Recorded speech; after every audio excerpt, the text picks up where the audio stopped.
Assalamualaikum warahmatullahi wabarakatuh.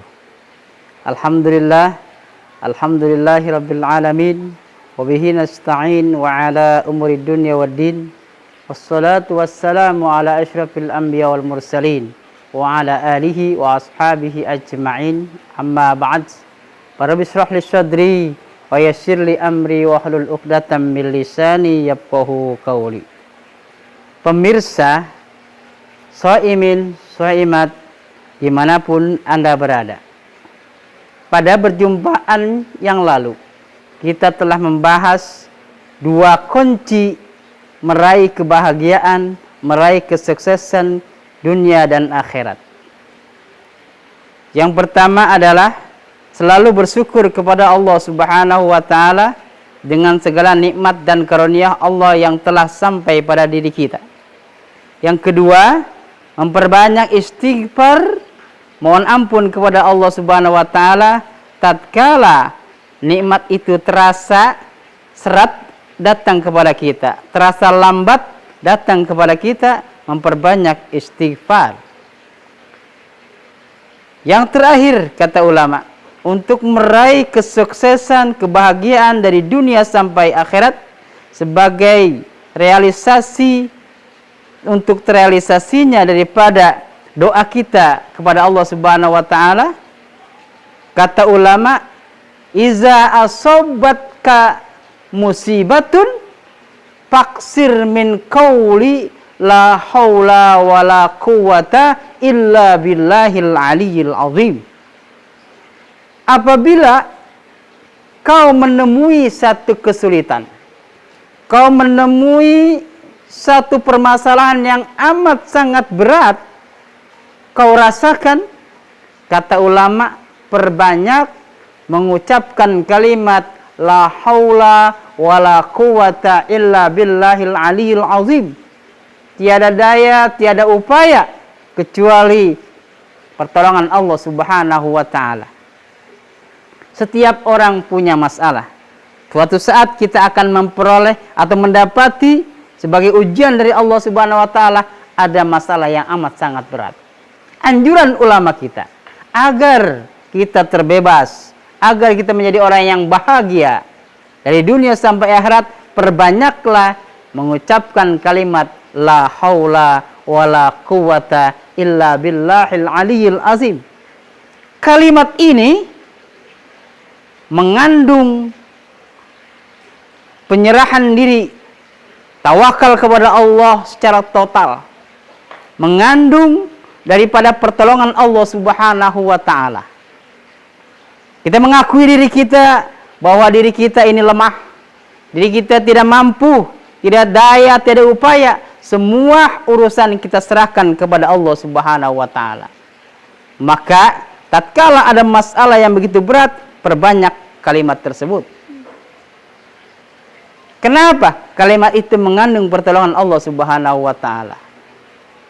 Kalau kita banyak mengucapkan kalimat tersebut, insya Allah pertolongan Allah akan segera menghampiri kita. Bagaimana kita tidak senang kalau kita punya masalah yang berat, Allah turun memberikan solusi buat kita. Yang harus kita pahami, jangankan permasalahan yang berat, hal yang ringan pun saja kita harus menyerahkan diri kepada Allah Subhanahu wa Ta'ala. Karena pada hakikatnya kita tidak punya daya, tiada upaya untuk melakukan satu hal apapun kecuali pertolongan Allah Subhanahu wa Ta'ala.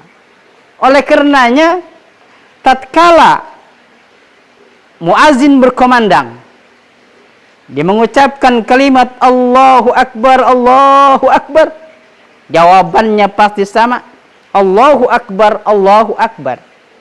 Tatkala dia mengucapkan asyhadu an la ilaha illallah, jawabannya pun sama, asyhadu an la ilaha illallah. Tatkala diucapkan asyhadu anna Muhammadar Rasulullah, jawabannya pun sama, asyhadu anna Muhammadar Rasulullah.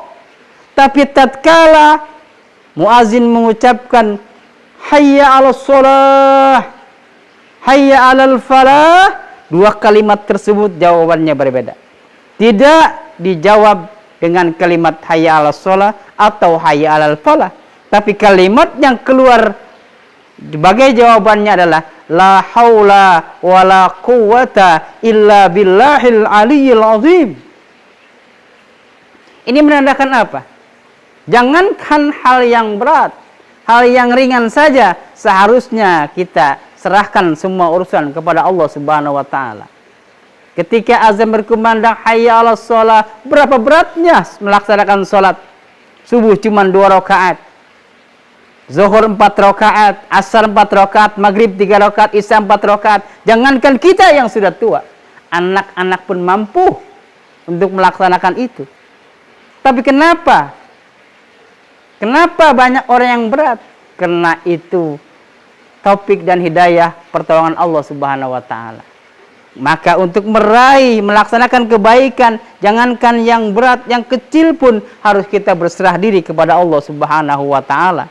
Bagi apa? Tanda tawakal kita kepada Allah Subhanahu wa taala. Dan tanpa itu, sebagai kalimat tersebut adalah sebagai penolongan Allah kepada kita. Maka dalam kesimpulan kultum yang singkat ini, ada 3 kunci untuk meraih kebahagiaan dari dunia sampai akhirat. Kalau 3 anak kunci ini kita manfaatkan dengan sebaik-baiknya, kalau kita jaga dengan sebaik-baiknya, insya Allah doa kita yang kita mohonkan kepada Allah Subhanahu wa taala, Rabbana atina fid dunya hasanah wa fil akhirati hasanah, akan bisa terrealisasi dengan 3 hal tadi. Yang pertama adalah selalu bersyukur kepada Allah Subhanahu wa taala.